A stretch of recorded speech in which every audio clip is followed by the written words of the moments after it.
Les premiers appels à la croisade concernaient l'Espagne, et non les pays du Levant. C'est le pape Alexandre qui, le premier, en 1063, avait accordé aux chrétiens qui combattaient les morts la rémission des péchés. Et, ce monastère a été édifié sur les terres reprises aux Sarrasins. Le chemin de Saint-Jacques passe par là. Il a longtemps longé la frontière honnie avec l'islam. Il est donc devenu le symbole de la reconquête, par les pieds et par le glaive, spirituel et militaire. C'est la Reconquista. Ici comme là-bas, chez vous, il faut replanter la croix.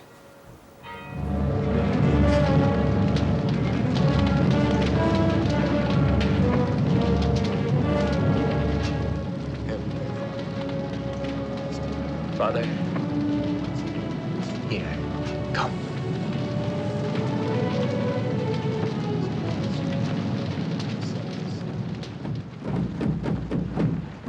Où, dans votre Espagne, est la gloire d'Allah?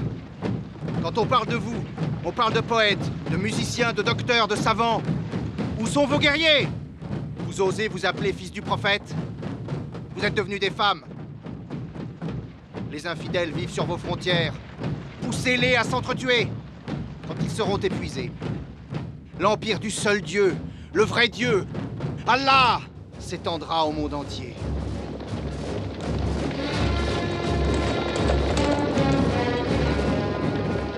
Dès le IXe siècle, des chevaliers européens, notamment des Francs, étaient venus prêter main forte au roi chrétien espagnol, replié dans le coin nord-ouest du pays.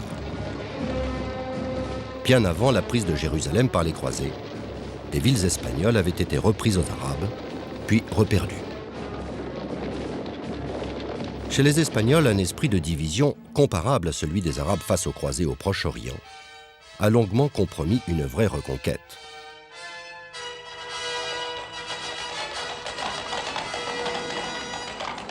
Les rois des Asturies, de Léon, de Navarre, d'Aragon ou de Castille passaient leur temps à se quereller pour de petits bouts de territoire.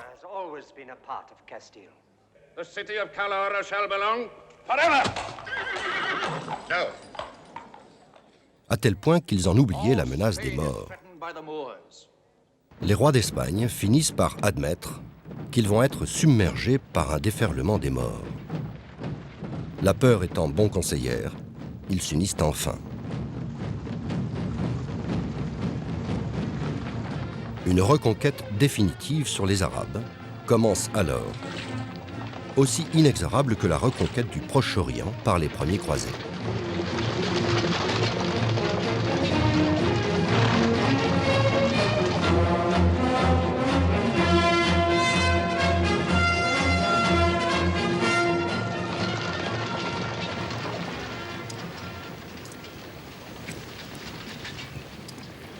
C'est la première place forte reprise aux Sarrasins par les chrétiens d'Espagne. Combien d'assauts, combien de batailles. Ici aussi, combien de sang versé.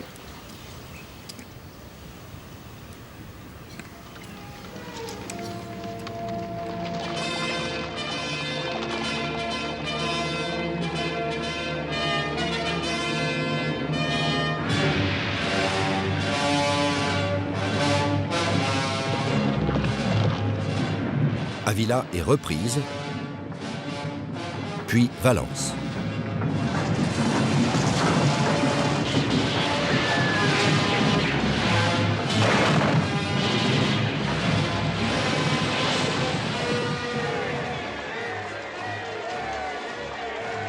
Les prises glorieuses des villes espagnoles ont alimenté bien des épopées cinématographiques. Ainsi celle de Séville au temps du muet, dans les années 20.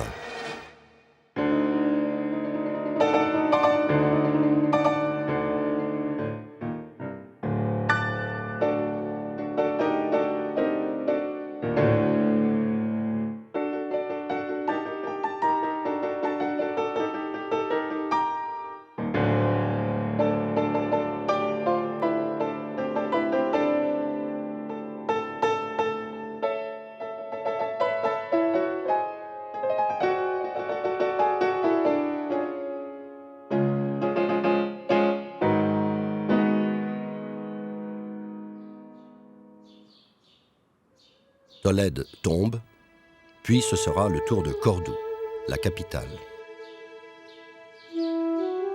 L'Europe doit une bonne partie de sa nourriture intellectuelle à ces deux villes. Dès le 8e siècle, les lettrés arabes avaient traduit toutes les œuvres de l'Antiquité gréco-romaine en arabe.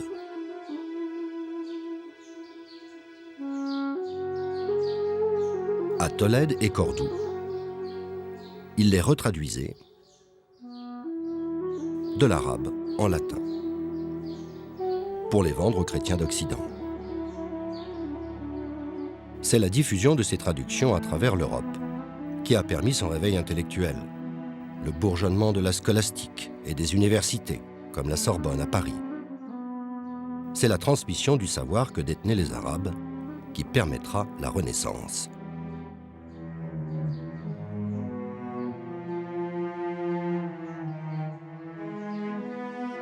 Quand les catholiques espagnols encerclent Cordoue, les élites de la brillante capitale de l'Andalousie mozarabe doivent plier bagages.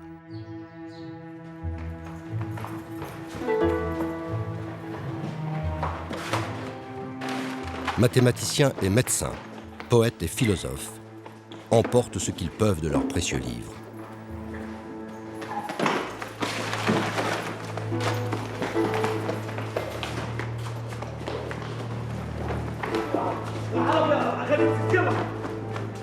Ils iront les déposer dans les bibliothèques de Grenade. Grenade demeurera en effet émirat musulman pendant encore 2 siècles et demi.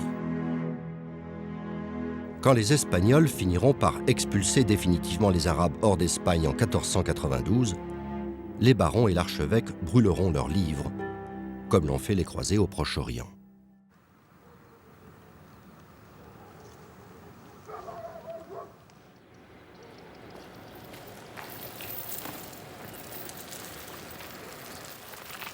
Tu estimes la reconquête en Espagne juste et celle du Levant injuste. Pourquoi? Il y a une grande différence. Ici, ce sont terres latines. Là-bas, elles sont arabes. Tu ne peux pas ne pas sentir qu'ici, nous finirons par tout reprendre. Tandis que là-bas... Nous finirons par tout perdre. C'est ce que tu veux dire, comte?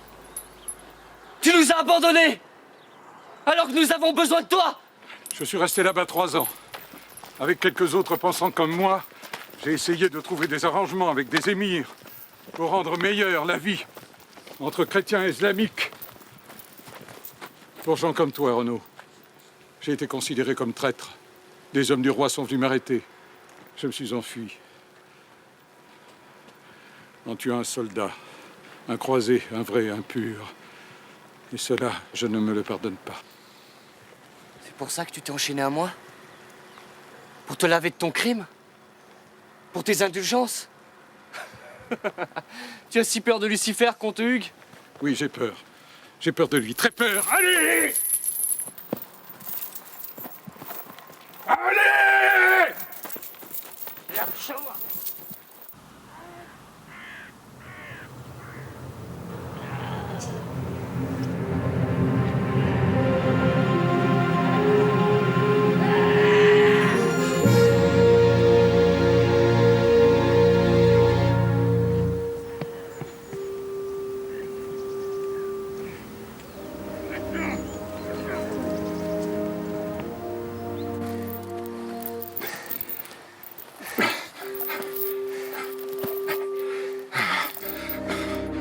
Nous nous battons entre nous,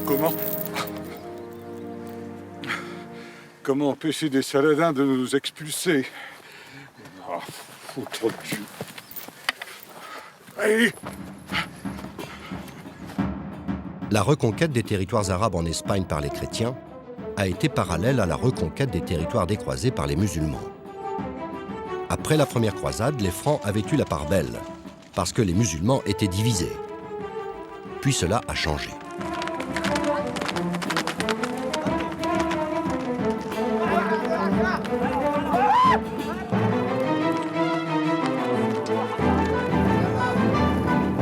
Vers 1150, après un demi-siècle de revers et d'humiliation, une lignée nouvelle de chefs de guerre déclare la guerre sainte au nom d'Allah, contre la guerre sainte au nom de la Sainte Croix. De toutes contrées, des volontaires se lèvent et, selon leurs moyens, enfourche monture ou s'empare de bâtons. L'homme qui rallie un espoir de libération a pour nom Salah al-Din. Saladin. Il est kurde. Il n'a pas une âme belliqueuse, mais il sait ce qu'il veut. Il est intelligent et patient. S'il déclare la djihad, ce n'est pas dans un but religieux, mais politique. Sa tâche première, avant d'espérer repousser les croisés, est d'unifier les musulmans. Tâche ingrate qui le conduit à combattre d'abord des frères. ما بك واجب. هل تحدثك نفسك أننا في قلة وهم في كثرة؟ هل تعرف الآن لماذا كرهت الخروج معك أول مرة؟ وكرهته هذه المرة؟ أنا لم أخلق لهذا يا عماه. أنا رجل لا أجد راحتي إلا في حلقات الذكر. ضعني هناك ولا تحدثني بما يدور وراء ذلك من دسائس الحكام والسلاطين. فالنصر يا صلاح الدين لا يتحقق بمحض الدعاء في مجالس الذكر. هون عليك الآن، هون عليك. لا بأس، لا بأس.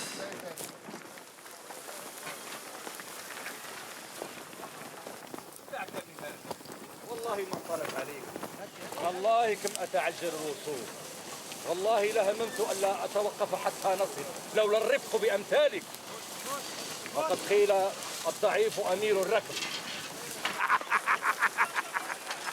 Pour évoquer Saladin, nous avons profité du tournage d'un super feuilleton historique de 30 heures pour la télévision syrienne.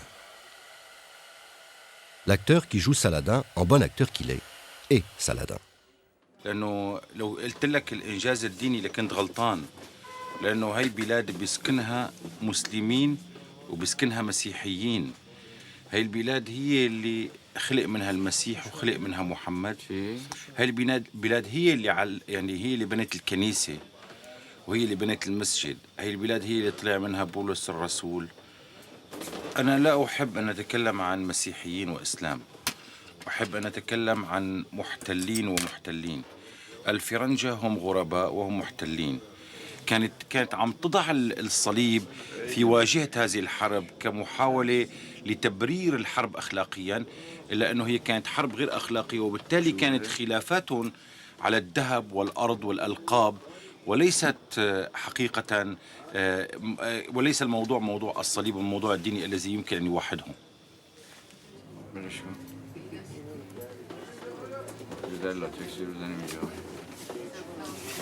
قاتل فيها أولاد عمي، قاتل فيها ناس بينتموا أحيانا لنفس قوميتي أو لنفس ديني. معركة التوحيد أحيانا أصعب من معركة التحرير.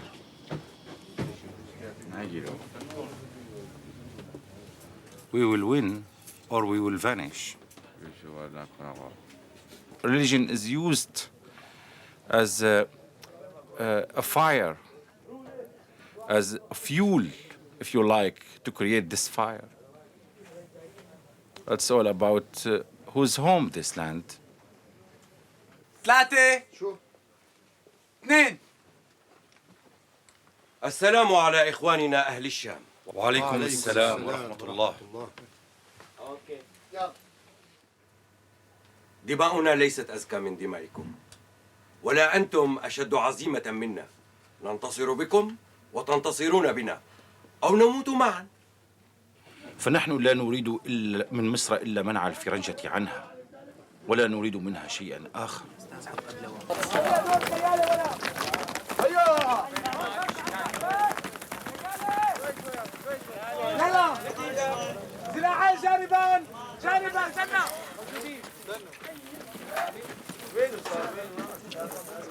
Le problème de Saladin est qu'il n'a pas d'armée.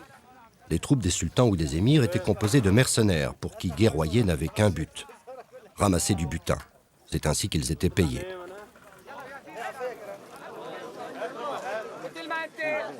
Quand les perspectives d'enrichissement paraissaient trop minces, ils posaient les armes ou se débandaient.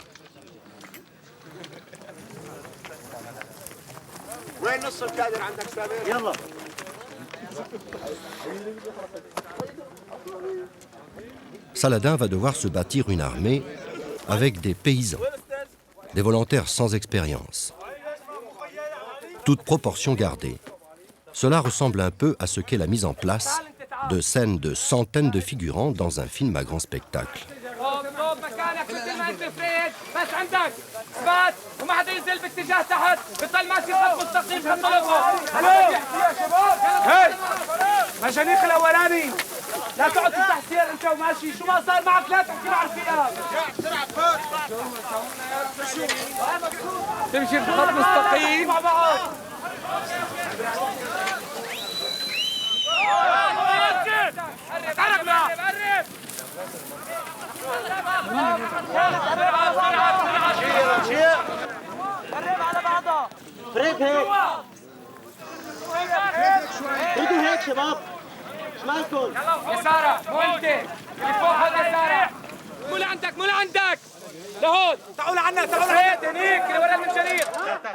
Il faut leur apprendre la discipline, à se mettre en rang. Il faut leur apprendre l'art du combat.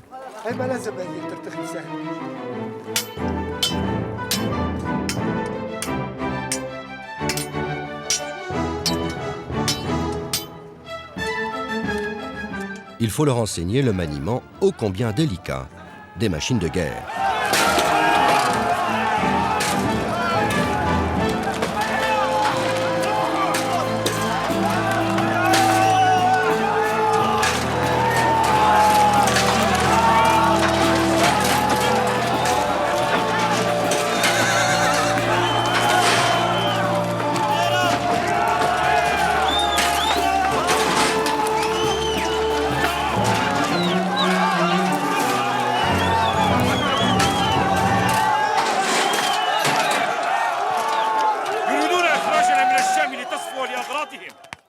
أوسعوا للفرنجة في بلادنا وضاقوا بنا ونحن ما نريد علم الله إلا قتال الفرنجة وطرد الغزاة وفتح بيت المقدس. وكيف نفعل ذلك إذا كنا خارج الشام؟ إذا أقاموا أنفسهم بيننا وبين الفرنجة وأقاموا بذلك على أنفسهم الحجة وصارت كسرتهم شرطا لكسر الفرنجة. فاقبلوا ولا تدبروا. لم نؤتي عن ضعف وإذا عزمنا فنحن أهل العزيمة لا يردنا إلا الموت. اجعلوا القدس نصب أعينكم. الله أكبر الله أكبر الله أكبر.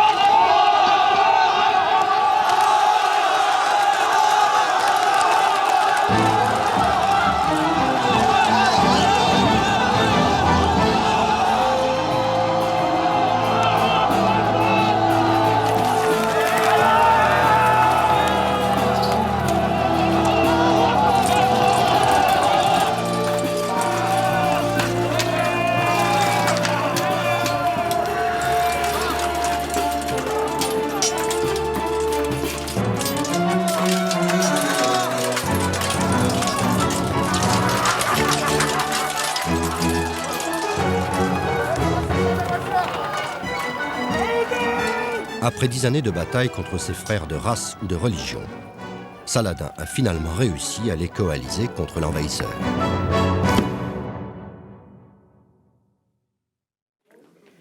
La grande chance de Saladin, c'est que chez les croisés régnait la mésentente.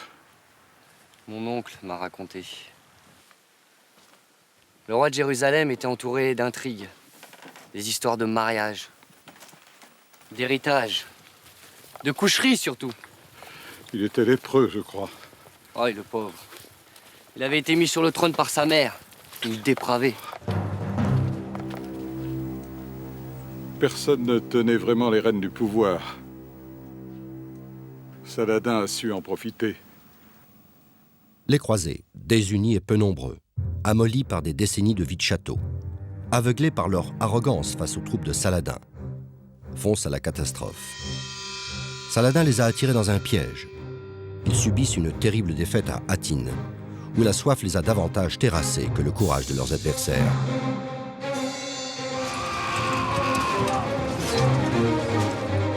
Le roi de Jérusalem, Baudouin IV, est fait prisonnier. Ses vassaux sont décapités.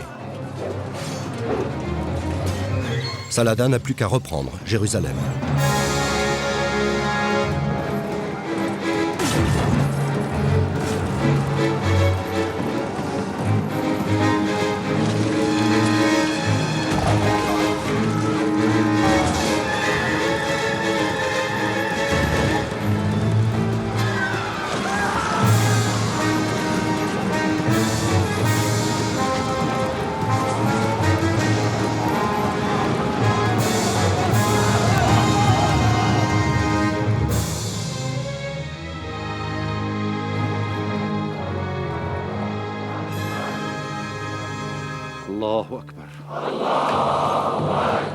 En 1187, un siècle après sa prise par les croisés, les musulmans reprennent Jérusalem, retrouvent leur lieu saint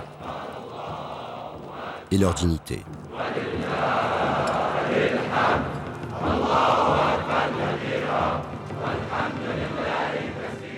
À la différence des Francs, quand ils avaient pris Jérusalem, Saladin ordonna qu'il n'y ait ni massacre, ni destruction d'églises.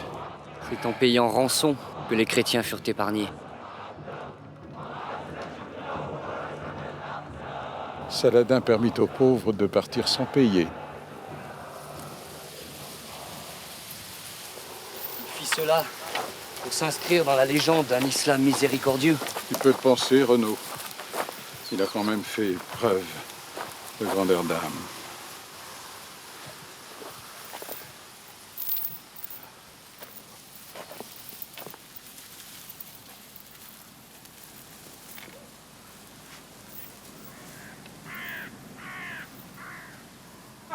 What I call civilization is the culture which accepts others and might put itself in the situation when it can learn from other civilizations.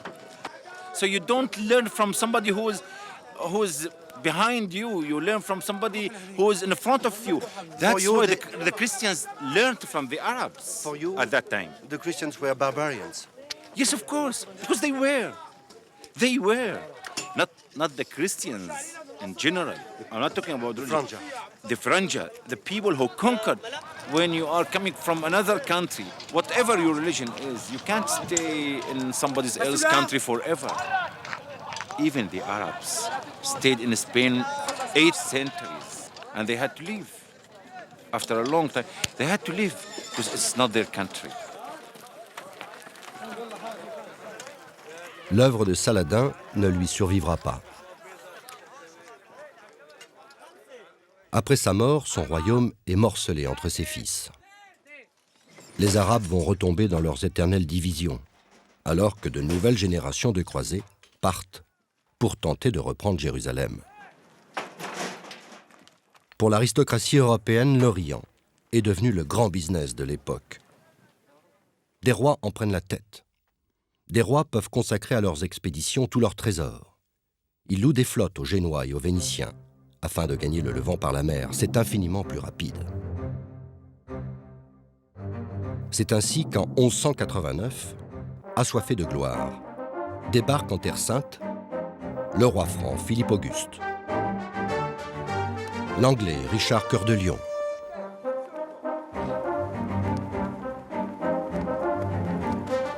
l'Allemand Frédéric Barberousse,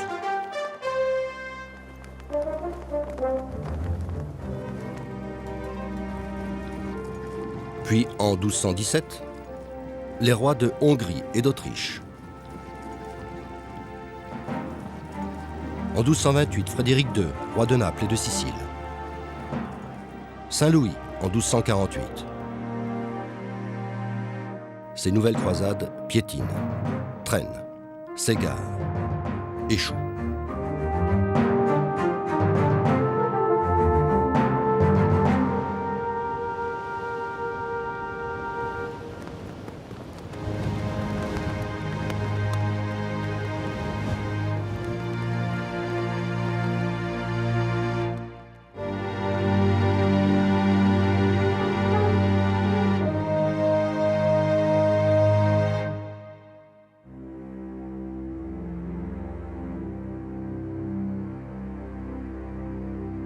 Une croisade est même détournée de son but, en 1204. Les croisés s'en prennent à la capitale de l'Empire byzantin, Constantinople. La ville avait de très mauvais souvenirs de leurs prédécesseurs. Elle leur ferme ses portes et les fait parquer au pied de ses remparts. Les soldats du Christ finissent par assiéger la métropole la plus chrétienne, la plus civilisée et la plus riche de l'époque. Quand des chevaliers ignares y pénètrent, ils commettent un massacre absurde. Des Flamands commencent par égorger des Juifs, puis tous, pourtant des chrétiens, se mettent à tuer des chrétiens, orthodoxes ou arméniens. Ivres d'avidité, les croisés se livrent à un pillage systématique. Le butin remplit 3 églises.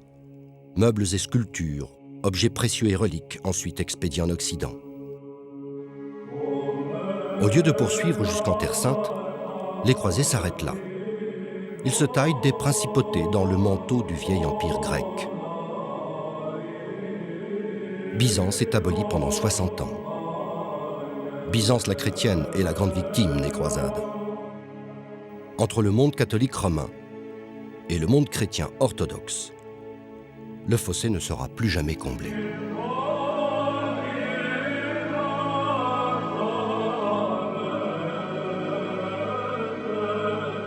C'est avantage de voyager en automne. En été, les églises doivent être pleines. Oh.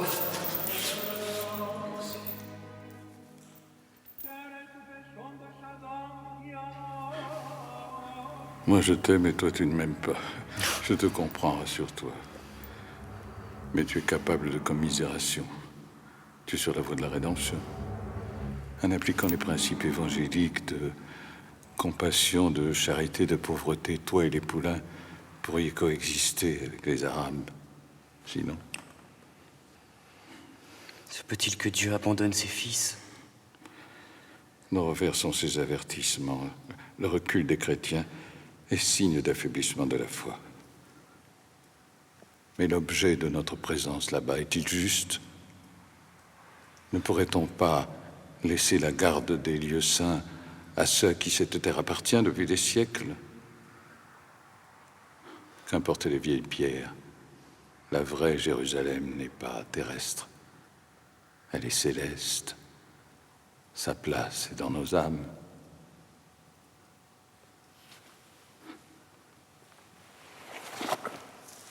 « 40 ans plus tard, la fin du rêve insensé des Francs en Terre Sainte va se terminer en cauchemar. Malgré une nouvelle et inutile croisade de Louis IX.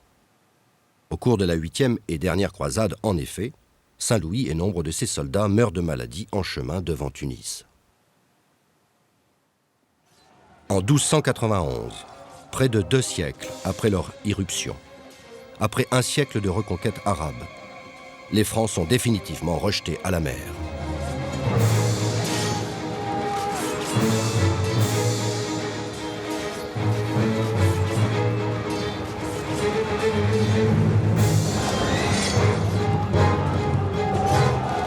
Ceux qui n'ont pu se sauver sont massacrés ou vendus comme esclaves. Les Arabes raseront certains de leurs remparts pierre par pierre pour effacer à tout jamais leur présence.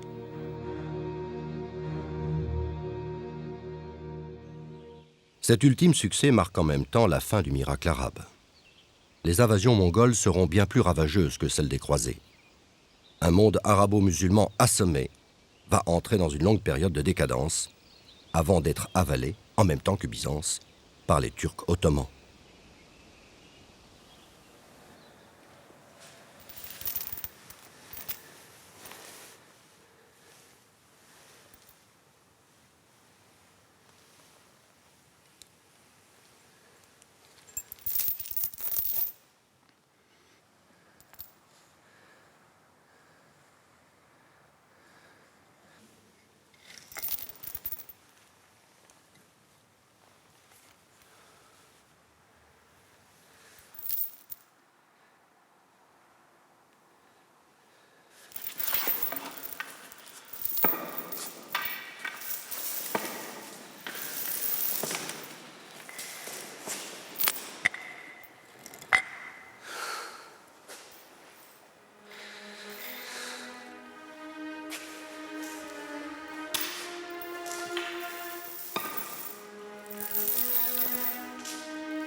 Le bilan de 2 siècles de croisade est ruineux.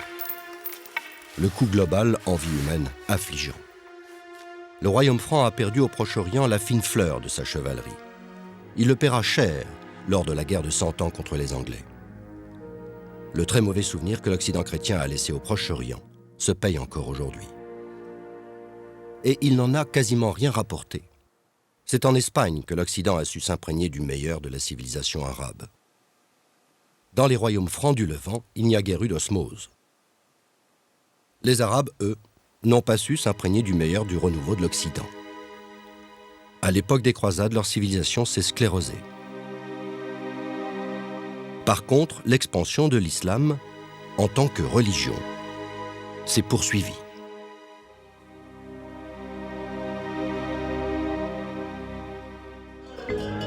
L'islam, non arabe, est redevenu conquérant dans le nord de l'Inde. Puis il se déploiera jusqu'en Indonésie. L'Occident se déchirait dans des guerres de religion sans fin, qui faisaient oublier l'objectif ultime proclamé par les croisés, le salut de l'âme. Pendant ce temps, les hindous ne vivaient que pour cela. Et pour une grande partie d'entre eux, c'est toujours le cas. Au XIIe siècle, en Inde, l'hindouisme polythéiste, donc par essence tolérant, finissait par absorber le bouddhisme. Et il s'accommodait de l'islam. L'idée de guerre de religion lui était étrangère. Cela a épargné à l'Inde les déchirements que l'Occident connaissait.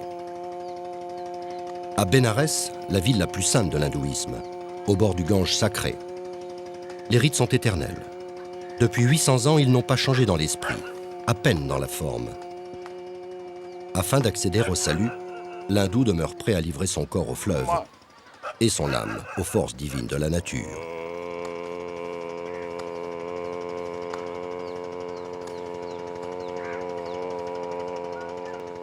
Dans un petit temple là-haut, comme dans des dizaines de milliers d'autres dans tout le pays, le dieu Shiva est sorti du lit et va prendre sa toilette matinale.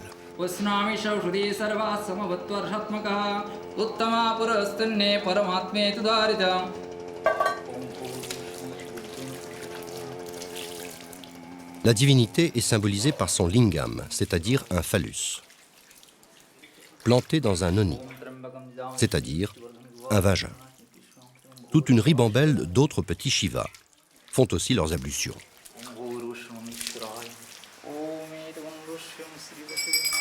Shiva est le dieu le plus populaire du panthéon indien parce que c'est lui qui a donné à l'Inde le Gange.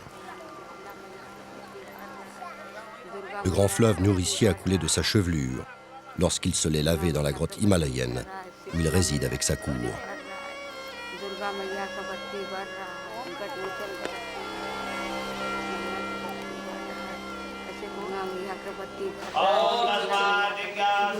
Petit déjeuner de Shiva. Une tasse d'eau du Gange, un verre de lait, un pot de yaourt, du miel et du sucre.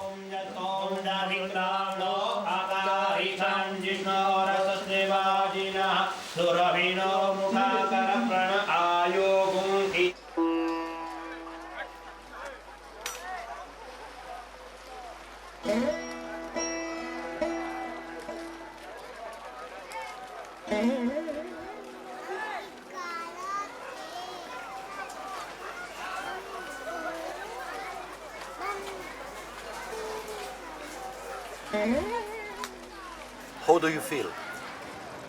My dear friend, I feel I could not be more happy.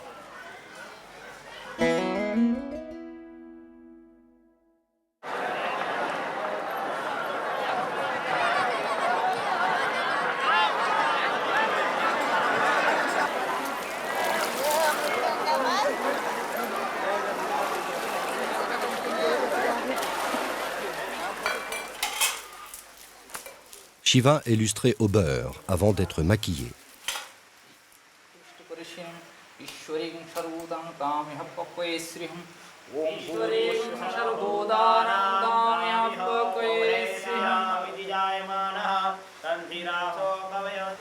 C'est seulement lorsqu'il sera présentable qu'il pourra recevoir les offrandes de ses adorateurs. Ses soins domestiques et ses libations correspondent à ceux dont étaient l'objet les divinités dans les temples de l'Antiquité gréco-romaine. Le christianisme, plus abstrait, a balayé tout cela. Plus radical encore, l'islam a interdit toutes sortes de rites et n'admet dans un temple que la simple prière.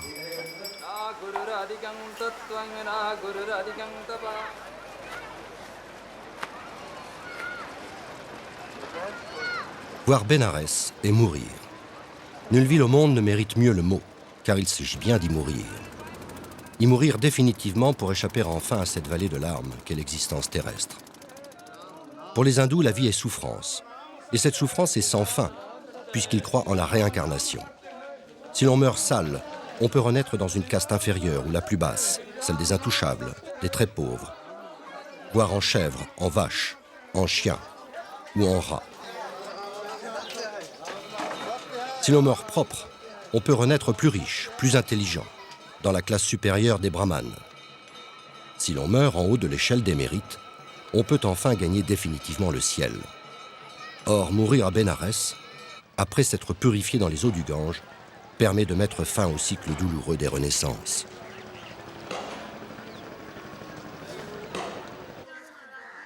Aussi, les rues de Bénarès regorgent-elles de malheureux et les hospices de vieux qui attendent une mort rédemptrice.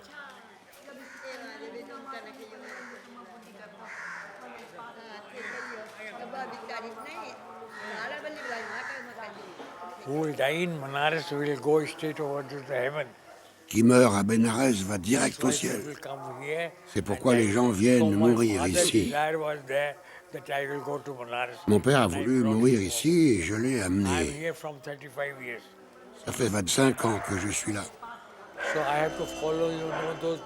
Je vais suivre ce que la mort est venue chercher et éviter de renaître.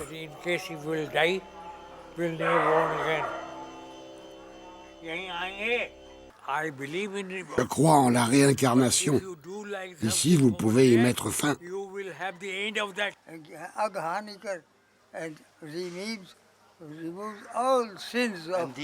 Mettre fin au cycle des renaissances est le but de la vie. Oui, absolument. Ainsi, vous pouvez vous reposer pour toujours. Pour toujours. Il n'y a plus de réincarnation. Parce que la vie sur Terre est une souffrance? Beaucoup de choses ne marchent pas ici-bas. Si vous faites des bêtises, vous pouvez renaître en chien. Vous voulez dire que si vous faites le mal, vous devez revenir sur Terre? Correct. Si vous avez péché, vous devez revenir sur Terre pour expier. Cela signifie que la vie est une punition? La vie est une punition. Bien sûr.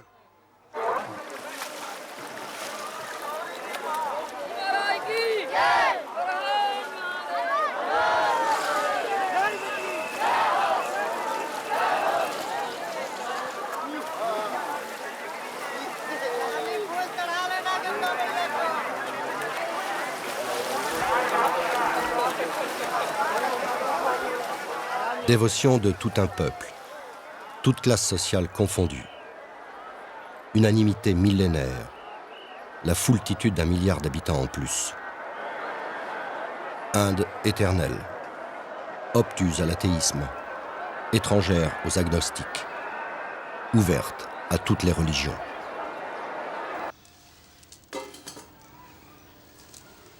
Pour Shiva, c'est l'heure du déjeuner.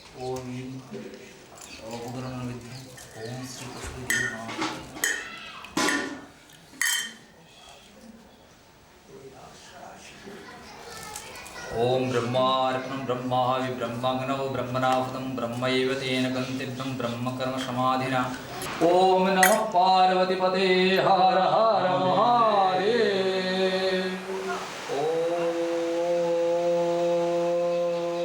Un goutte à goutte assurera la fraîcheur de la sieste.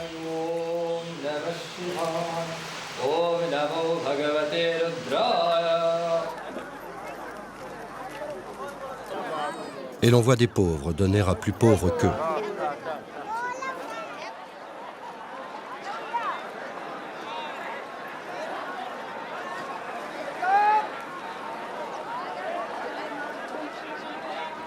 Les ascètes professionnels les champions de la mortification font recette, comme le faisaient nos anachorètes dans les premiers temps de la chrétienté. Les saints Siméon qui vivaient sur une colonne, dans un trou, sur une jambe, ou le bras tendu.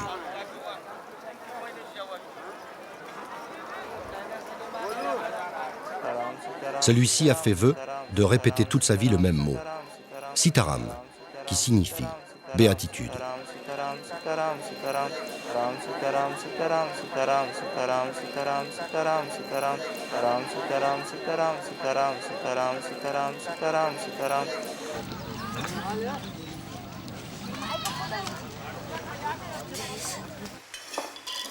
C'est bientôt l'heure du dîner. Shiva est installé sur un petit trône avec son épouse à côté.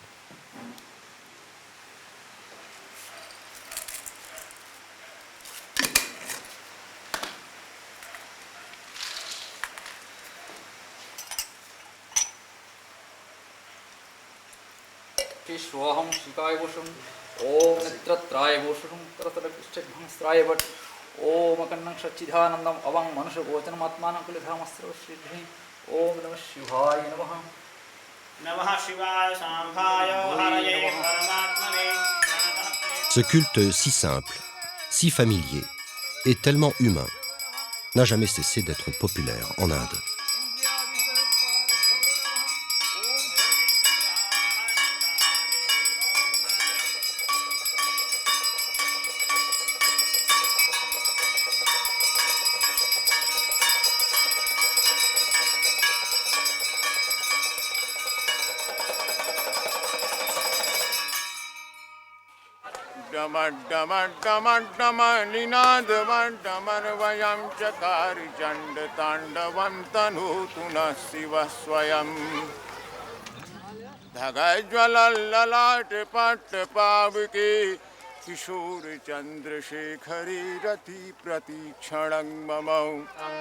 Avant d'être mis au lit, Shiva a droit à une berceuse.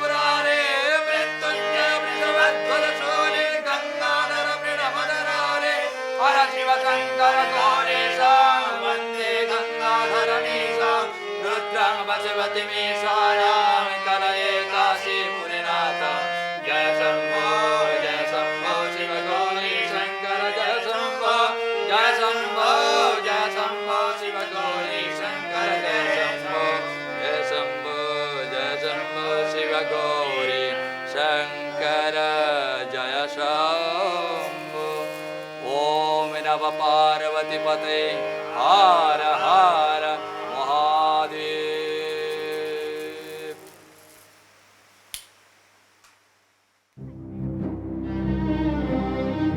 À la différence de l'Inde, ce qui comptait en Chine à cette époque, c'était la vie civile, comme au temps de Rome. On était bien loin là-bas aussi de l'agitation au nom de la religion que connaissait l'Occident. La Chine du XIIe connaissait sa renaissance, 3 siècles avant nous. Sous la dynastie des Song, la Chine s'adonnait à une philosophie rationaliste et laïque. Le bouddhisme qui dominait avait été repoussé comme en Inde, au profit du retour en fanfare de la tradition confucéenne. Cette doctrine de la vertu civique était devenue Bible du système étatique. Elle ne sera pas remise en cause jusqu'à Mao. Elle revient même à la mode. Confucius est toujours l'objet d'un culte. L'immense empire d'autrefois fonctionnait grâce à un clergé de lettrés, les mandarins, qui dirigeaient l'administration. Le parcours de l'aspirant mandarin commençait par une dictée. 10年寒窗苦读诗书，尔等不可有误，方可事事高中，金榜题名。注意，我再说一遍：学而时习之，不亦说乎？温故而知新，可以为师也。学而思则罔，思而 Cet élève a l'air sûr de lui, peut-être un peu trop sûr de lui. Ce surdoué a 12 ans. 既善者而从之，其不善者 Celui-là se présente pour la 18e fois. 学而时习之，不亦说乎？ C'est à ne pas y croire. On dirait les usines Ford début de siècle. Le centre de concours d'accès à la fonction publique de Nankin comptait 20 000 cellules. Une partie de cette manufacture à examen a été conservée en musée pour édifier les visiteurs.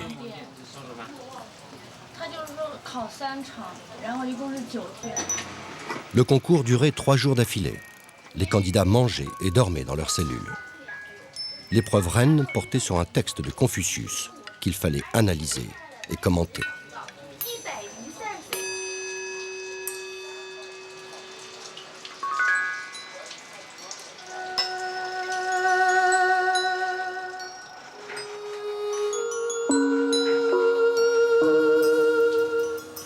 En cas de besoin, les candidats ne pouvaient sortir de leur cellule qu'accompagnés d'un garde.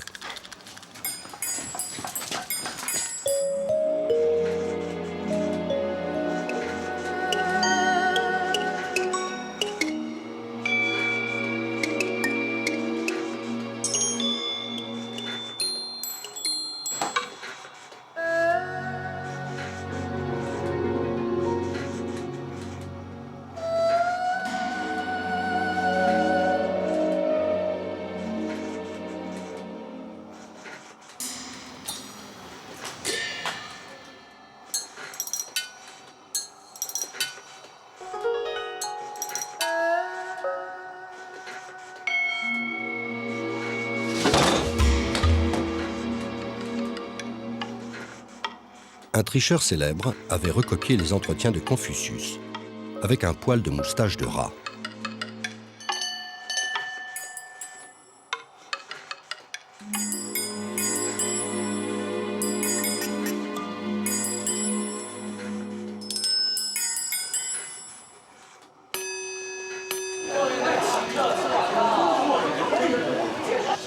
N'était reçu qu'un candidat sur 100. Le jour de l'affichage était celui de tous les drames.